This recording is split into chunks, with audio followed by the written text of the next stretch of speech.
Vlastníci rýchlych aut, herec Tomáš Maštalier a prezident Slovenskej republiky Ivan Gašparovič si v priamom súboji na trati zmerali svoje sily. Atraktívny súboj na Pezinskej Babe však mohol mať iba jedného víťaza.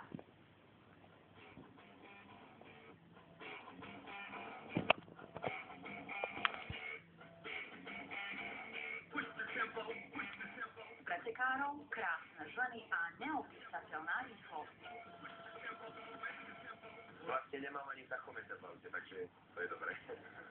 Tomáš priznáva, že s jeho vášňou sa priateľka Táňa Palhofová ešte celkom nestotožnila.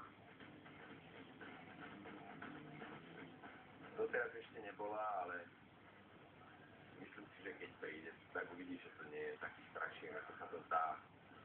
No, v podstate tie autá, sa pozriete, tak majú tieto mreže, to je ochranná klietka, ktorá spevňuje to auto, neviem koľko percent, jednoducho sa tam výsujú oveľa.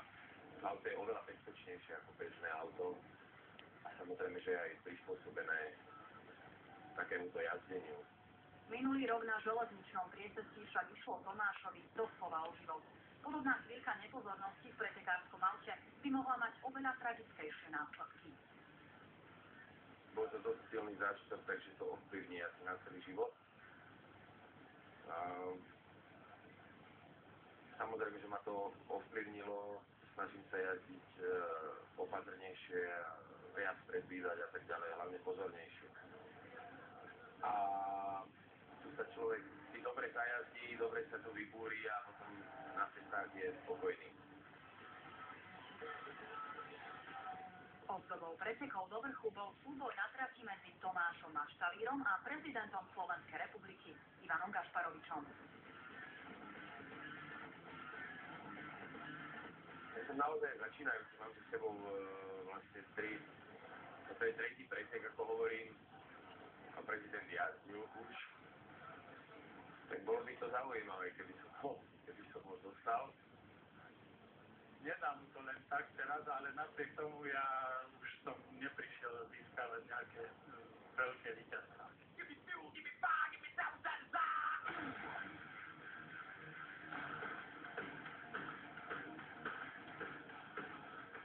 A výsledok Tomáš Maštalír skončil vo svojej triede na skvelom 3. mieste a pána prezidenta zdolal obidvoch jazdách spolu o vyše 1 minútu. Bravo. Tak áno, tak hej.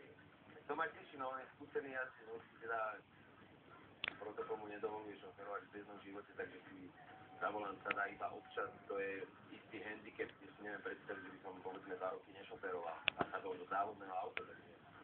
Ale zase je oveľa skúsenejší jazdec a má odjazdené viac, takže teší ma to. A čo hovoril na svoj výkon a najmä výsledný čas pán prezident? Čas je zlý, to taký idem na bicykli, keď idem hore. Chcete vidieť šoféra Tomáša Maštalíra naživo? Preteky na Pezinskej Babe boli iba prípravou na hlavné podujatie sezóny 23. a 24. augusta v Piešťanoch. Kde by sme sa mali vidieť, ak prídete. Všetkých vás pozývam. To sú vlastne jediné okruhové preteky na Slovensku.